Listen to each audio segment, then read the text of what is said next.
નમસ્કાર મિત્રો, આગામી 24 કલાકની અંદર ગુજરાતમાં મધ્યમથી ભારે વરસાદની આગાહી કરવામાં આવી છે. કારણ કે બંગાળની ખાડીમાં સર્જાયેલી સાયક્લોનિક સિસ્ટમ અને રાજસ્થાન નજીક આવી પહોંચી હોવાથી ખાસ કરીને આપણા રાજસ્થાનના વિસ્તારોને નજીક આવેલા ગુજરાતના વિસ્તારોમાં મધ્યમથી ભારે વરસાદ વરસી શકે છે. જેમાં ખાસ કરીને જોવા જઈએ તો કચ્છના ભુજ, રાપર, અંજાર, નખત્રાણા, અબડાસા સહિત અનેક વિસ્તારોની અંદર પવન વેગથી વરસાદ વરસી શકે છે.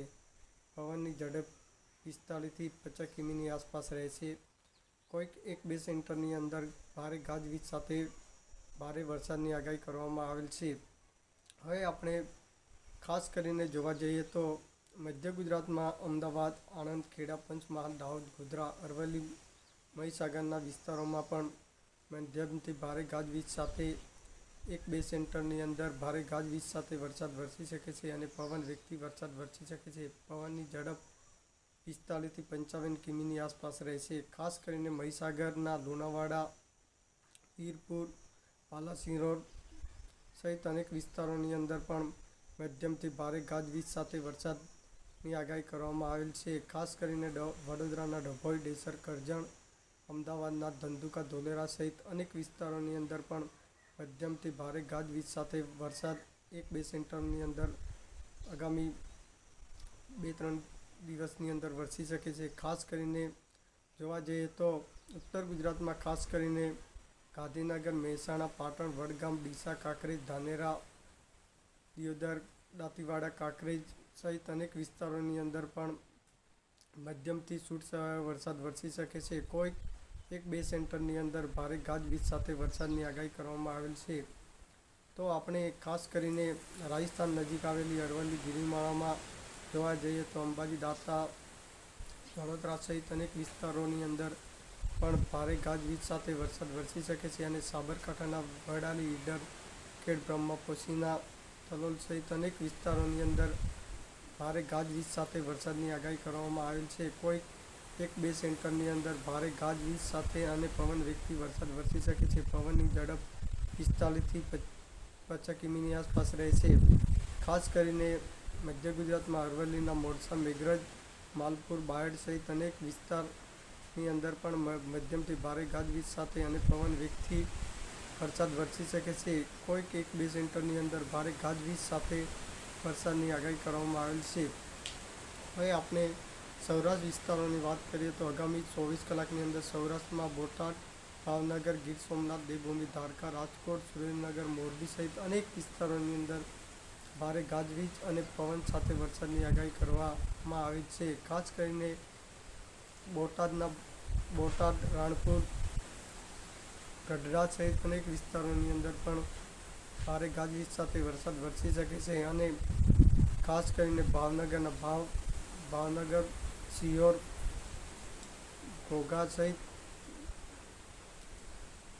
મહુવા, જેસર સહિત અનેક વિસ્તારોની અંદર પણ ભારે ગાજવીજ સાથે વરસાદ વરસી શકે છે. ખાસ કરીને દેવભૂમિ દ્વારકાના ખંભાળિયા, ઓખા મંડળ સહિત અનેક વિસ્તારોની અંદર પણ ભારે ગાજવીજ સાથે વરસાદની આગાહી કરવામાં આવેલ છે. કોઈક 1-2 સેન્ટરની અંદર ભારે પવન વેગથી વરસાદની આગાહી કરવામાં આવી છે. પવનની ઝડપ 45થી 50 કિમીની આસપાસ રહેશે.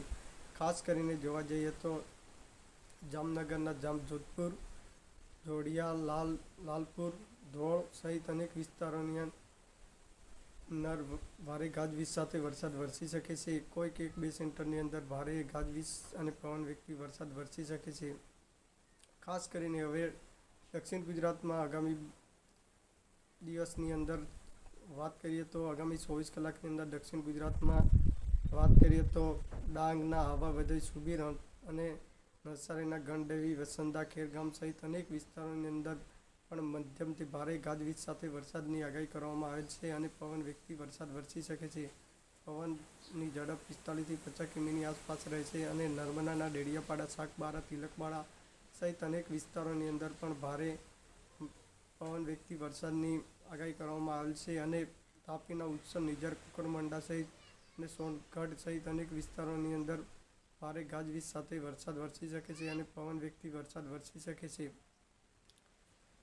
કોઈક 1-2 સેન્ટરની અંદર ભારે ગાજવીજ સાથે વરસાદ વરસી શકે છે. ભરૂચના ભરૂચના વિસ્તારોમાં પણ મધ્યમથી ભારે ગાજવીજ સાથે વરસાદ વરસી શકે છે. છોટાઉદેપુરના સંખેડા બાડલી કાંઠના વિસ્તારોમાં પણ મધ્યમથી ભારે ગાજવીજ સાથે વરસાદ વરસી શકે છે. કોઈક 1-2 સેન્ટરની અંદર ભારે ગાજવીજ સાથે અને પવન વેગથી વરસાદ વરસી શકે છે. પવનની ઝડપ 45 થી 50 કિમીની આસપાસ રહેશે.